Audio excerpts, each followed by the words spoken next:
Hello guys, আসসালামু আলাইকুম। সবাই কেমন আছেন? আশা করি সবাই ভালো আছেন। আমিও আলহামদুলিল্লাহ ভালো আছি। আজকে আমরা যাচ্ছিলাম আমার ভাইয়ের শ্বশুর বাড়িতে আমার ভাইয়ের বিয়ের ডেট ফিক্স করতে। আমি আর আমার বেবি তার পাপার বাইকেই যাচ্ছিলাম, কারণ আমার বেবি তার পাপার বাইক অনেক পছন্দ করে আর বুম্বা বুম্বা বলে, মানে ও বাইককে বুম্বা বলে, বুম্বা চড়ার জন্য পুরো পাগল থাকে। এই তো সবাই দেখতেই পাচ্ছেন আমার বেবিটা মাশাআল্লাহ দিলে কত এনজয় করছে। সবাই একটু মাশাআল্লাহ বলে যাবেন। আর এই অক্টোবর মাসটা আমার এত ভাল লাগে, মানে এইখানে মিষ্টি রোদ, মানে গরম না ঠান্ডাও না, আমার এই সময়টা অনেক ভাল লাগে। এই তো আমরা এখন বাইককে এনজয় করতে করতে এখন ভাবিদের বাসায় চলেই আসছি। আমরা যাওয়ার সাথে সাথেই আমাদের ওয়েলকাম ড্রিঙ্কস দেয়, আর ঠান্ডা ঠান্ডা আমাদের এই জুসটা খেতে মানে অনেক ভাল লাগছে, কারণ অনেস্টলি একটু গরমও লাগতেছিল। আর সেখানে দেখি ফাইয়াতকেও তার পাপা ঠান্ডা ঠান্ডা খাওয়াচ্ছে, তাই আমি অফ ক্যামেরাতে একটু রাগ করতেছিলাম তার পাপার সাথে। এই বাবারা না বাচ্চাদের অনেক বিগড়া ফেলে। আমি যতই চেষ্টা করি না কেন যে ঠান্ডা বা বাহিরে চিপস টিপস দিতে না, না তার পাপা আমার উল্টাটাই করবে, আর এটা নিয়ে আমাদের সারাদিন ঝগড়া লাগতেই থাকে।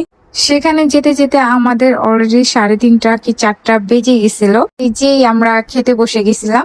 আমাদের নতুন বউ আমাদের সাথে অনেক কথা বলে, কিন্তু ক্যামেরাতে আসতে একটু শাই ফিল করছে, তাই আমাকে বলতেছে আপুর সাথে বসবো না, আপু ভিডিও করবে। এই একটা ঝগড়া করার পয়েন্ট পেয়ে গেছি, কারণ সেও মাঝে মাঝে ব্লগ করে আমরা দেখি, কিন্তু আমার ভিডিওতে আসে নাই। তাকে সাথে তো ঝগড়াটা মাস্ট চলবেই।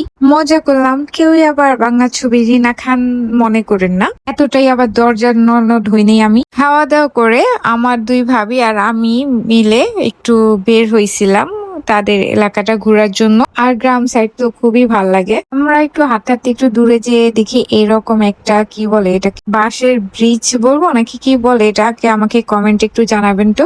আমার একটু শখ লাগছে, তাই আমি একটু ওখানে গেছিলাম, যে আবার একটু ঘুরে টুরে এসে পড়ছি।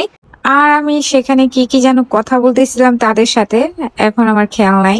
সেখানে ফাহিম দেখে যে বাসায় আমি নাই, তাই সে জানে যে আমরা তিনজন বের হইছি, শুনি আমার পিছন পিছন চলে আসছে। আমাকে এক মুহূর্ত না দেখলে তার ঘুমিয়ে আসে না। আহা কি ভালোবাসা, মাশাল্লাহ মাশাল্লাহ। সেখানে আকাশের দিকে চোখ পড়লো, দেখি কি সেখানে একটা রকেট যাচ্ছিল। কি সুন্দর না দৃশ্যটা, আমি সাথে সাথে ক্যামেরাতে ক্যাপচার করে ফেলছি। রকেটটা এত দ্রুত গতিতে গেছে, রকেটই দেখতে পেলাম না, কিন্তু রকেটের চিহ্ন দেখে ফেললাম। দেন নিচে একটা পুকুরের দিকে চোখ গেল, দেখি হাঁসগুলো কি সুন্দর করে সাঁতার কাটছিল।